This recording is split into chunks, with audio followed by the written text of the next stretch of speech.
इन्नद्दीन इंदल्लाहिल इस्लाम। तो तीन चीज़ें हमने देखी, नबी का खमीर, नबी की शक्लो सूरत, नबी का फ़ायदा, नबी का मकसद। तो खमीर भी आला नज़र आया, नबी की शक्लो सूरत भी आला नज़र आई, नबी का काम भी आला नज़र आया। तो नतीजा क्या निकला? जब ये तीनों चीज़ें आला हैं तो नबी भी आला है। जब ये तीनों चीज़ें हाई क्वालिटी की हैं तो नबी करीम सल्लल्लाहु अलैहि वसल्लम भी आला दर्जे के हैं, ऊंचे दर्जे के हैं। अब मेरे दोस्तों, इतना ऊंचा मकाम हमारे नबी का है, इतना ऊंचा नाम हमारे नबी का है, इतना ऊंचा काम हमारे नबी का है, उसके बावजूद कुछ नाहिंजार, कुछ बदबख्त, कुछ बदनसीब, कुछ नाजायज़ बाप के नाजायज़ औलाद हमारे नबी की शान में गुस्ताखी करते हैं। हमारे नबी के नाम पर, हमारे नबी के मकाम पर, हमारे नबी के काम पर दाग लगाने की कोशिश करते हैं, धब्बा लगाने की कोशिश करते हैं। आपको मालूम होगा, मैं किसी और का नहीं, इसी हमारे हिंदुस्तान के वसीम रिजवी मलऊन व मरदूत की बात कर रहा हूँ। इसी हिंदुस्तान के एक स्वामी यति नरसिंहानंद सरस्वती की बात कर रहा हूँ। एक ज़माना था पूरी दुनिया के अंदर कहीं से भी अगर हमारे नबी के ख़िलाफ़ कोई बात होती, कहीं भी अगर हमारे नबी के शान में गुस्ताखी होती, कहीं भी हमारे नबी के नामो मकाम पर धब्बा लगाने की कोशिश होती, पूरी दुनिया के मुसलमान अजीब हालत में मुब्तला हो जाते। पूरी दुनिया के मुसलमानों के अंदर इनक़िलाब बर्पा हो जाता था, मुसलमानों के अंदर अजीब कशमकश की हालत पैदा हो जाती।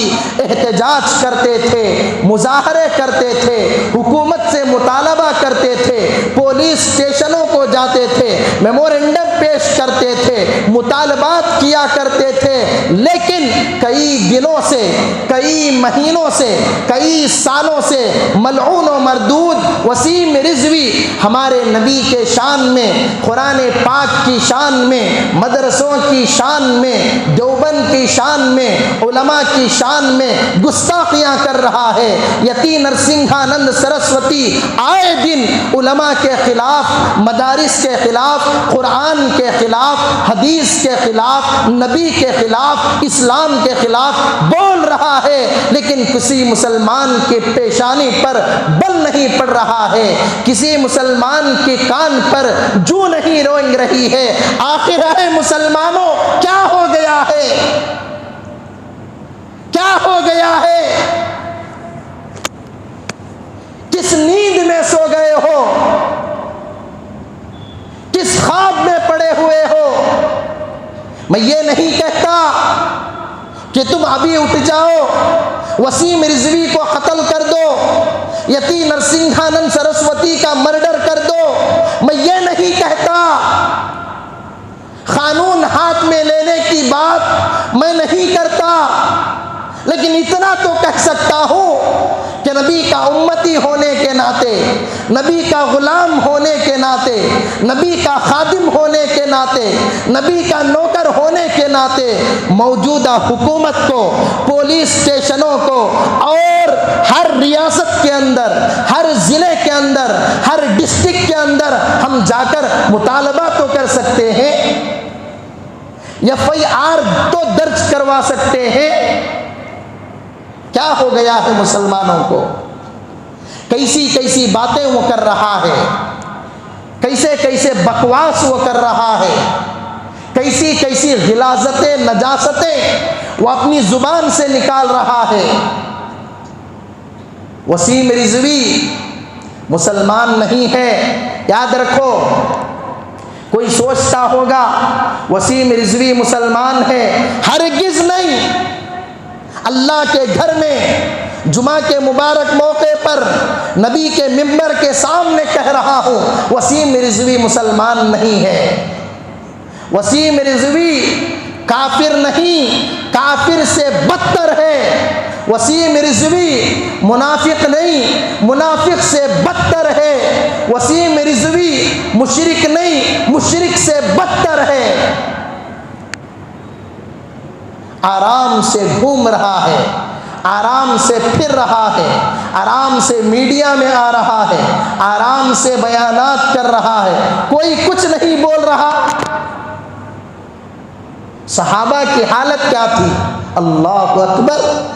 एक नाबीना सहाबी, उनको मालूम हुआ कि एक मलऊना, एक मरदूदा औरत अशआर में नबी की शान में गुस्ताखी करती है। नाबीना सहाबी, अंधे सहाबी, रात की तारीकी में, रात के अंधेरे में उसके घर को गए। किस तरह गए अल्लाह को मालूम। उसके घर को गए, उसके पेट पे चाकू रखकर दबा दी। सुबह सवेरे उस औरत का बेटा उस नाबीना सहाबी को देखकर कहने लगा, देखो देखो ये मेरी माँ का कातिल जा रहा है, देखो देखो ये मेरी माँ को मारने वाला जा रहा है।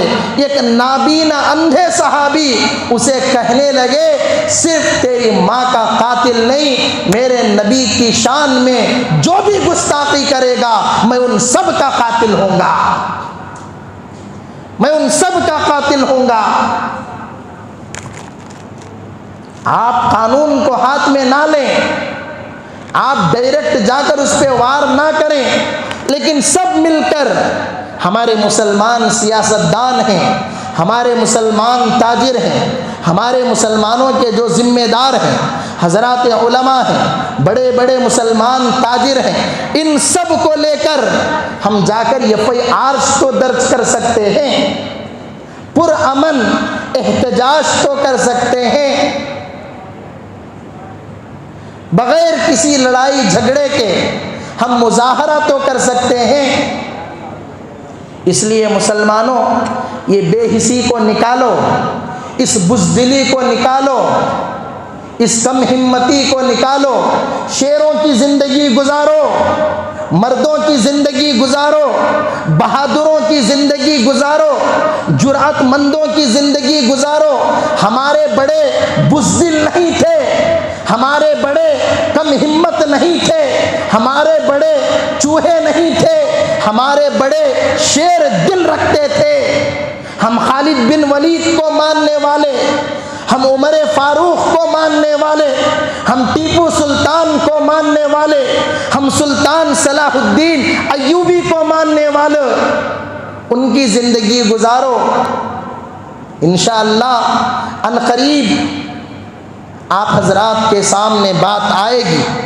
बेंगलुरु में और दीगर इलाक़ों में हमारे उलमा की, मुसलमान ज़िम्मेदारों की कोशिशें चल रही हैं, एक पुरअमन एहतजाज के लिए, पुरअमन मुजाहरे के लिए, पुरअमन स्ट्राइक के लिए।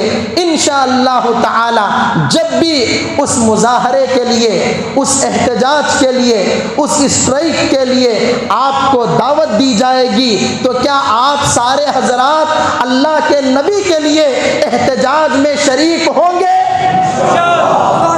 आप सारे हजरात अल्लाह के नबी के लिए सड़कों पर आएंगे? आप सारे हजरात अल्लाह के नबी के लिए मलऊन व मरदूद वसीम रिजवी को फांसी के फंदे पर लटकाने के लिए FIR दर्ज करवाएंगे? इंशाअल्लाह में भी दम नहीं है। बोलो इंशाअल्लाह। ज़रूर भी ज़रूर हम उस एहतजाज में शरीक होंगे और इंशाअल्लाह कुछ ना कुछ हमारी ताकत के मुताबिक करके, हमारी बिसात के मुताबिक करके अल्लाह के नबी के आशिकों में अपना नाम शुमार कराएंगे। अल्लाह तबारक व तआला से दुआ है कि अल्लाह तबारक व तआला हम तमाम को कही गई बातों पर, सुनी गई बातों पर अमल करने की तौफीक नसीब फरमाए। आमीन। व आखिरु दावाना अनिल हम्दुलिल्लाहि रब्बिल आलमीन। अल्लाहुम्मा सल्लि अला सय्यिदिना मुहम्मदिन अल्लाहुम्मा सल्लि अला सय्यिदिना